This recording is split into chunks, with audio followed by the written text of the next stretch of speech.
Hello friends, welcome to How to VLN channel. This is a very quick video. We are going to see how to enable an archivelog mode in Oracle rdbms. And you need archivelog mode in Oracle to support online backup as well as standby setup. So let's get started.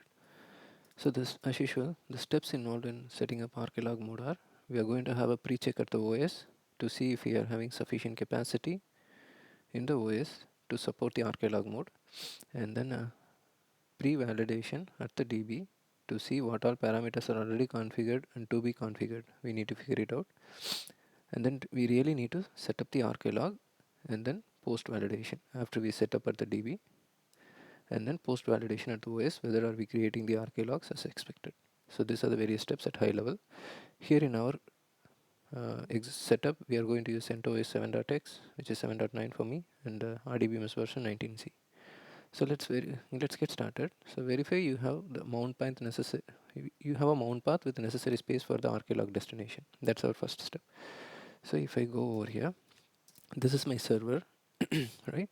So these are the various file systems I have. This is my database file system, and it's quite occupied. And this is my archivelog destination I designed because this I created it for archive purpose. And you see, all the 100% of the file system is already free.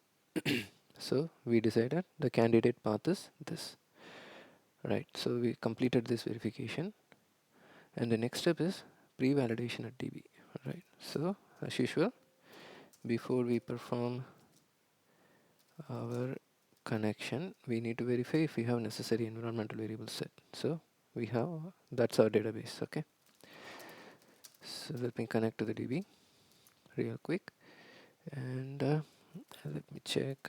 These are the series of commands you need to run. You see here, database is in no archivelog mode, and as usual, the health of the database, I'll just run it in a batch. Okay, so the data files are online in system, and registry components are valid, and indexes are all valid. Okay, and I'm going to check if the database is in archivelog mode already. It's in no archivelog mode. So now we need to create a backup of a parameter file because we are going to set up the parameter next step. So that's kind of a pre-check. So I'll just create one here, and I'll just verify if I'm using SP file or not. I'm using SP file. Okay, so that's one other important step I missed to add here. Alright, so that's important. You need to have a SP file, otherwise you cannot change the parameters in the next step. So you need to do it in the SP file and then change it.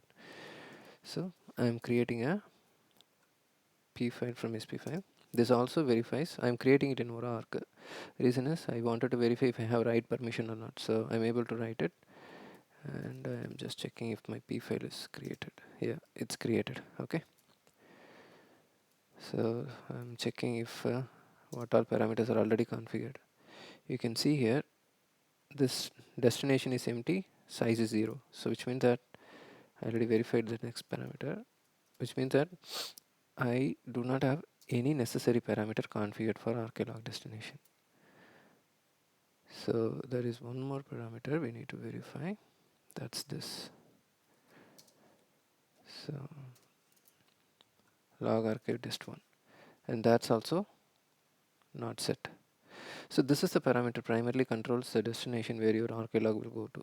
Even if you do not configure, but you have configured dest, then the database will pick up the DB recovery dest. This is a FRA. Oracle calls it a fast recovery area, which by default is the default destination for archivelog. If you want to change it, you can change it using this parameter. This parameter takes the precedence anyway. All right. So now first thing, we need to set the size. If you set the destination before setting the size, it will not accept. Okay. So the next thing, I'm setting our arc as my destination.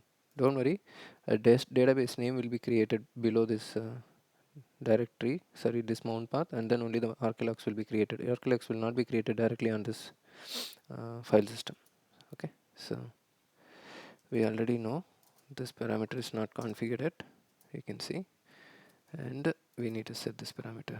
We need to instruct Oracle to use the DB recovery file list. Alright, and then we need to restart the DB. This is important.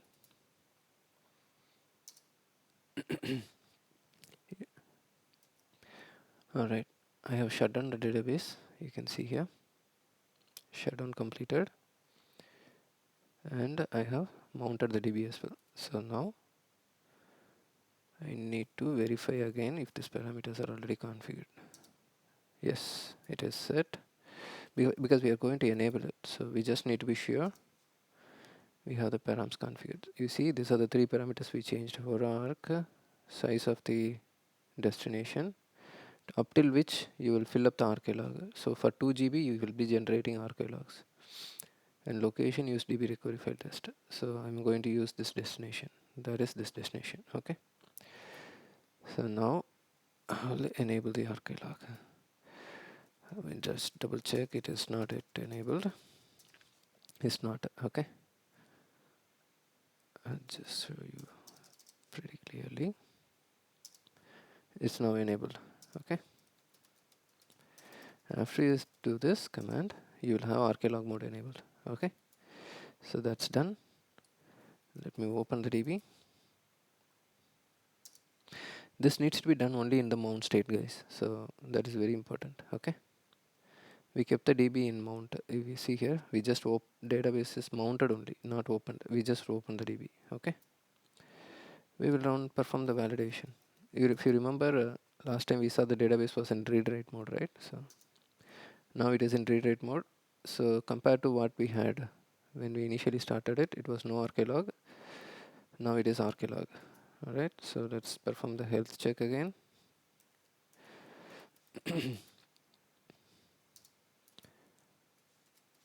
Alright, so this looks good. Alright, it's all fine. And database is in archivelog mode. And I'm performing a switch, so which means that I will be generating an archivelog file. I'll be checking this destination in the OS. Earlier, I would have had an empty directory. Now, I have directories getting created. Alright, let me just go in here.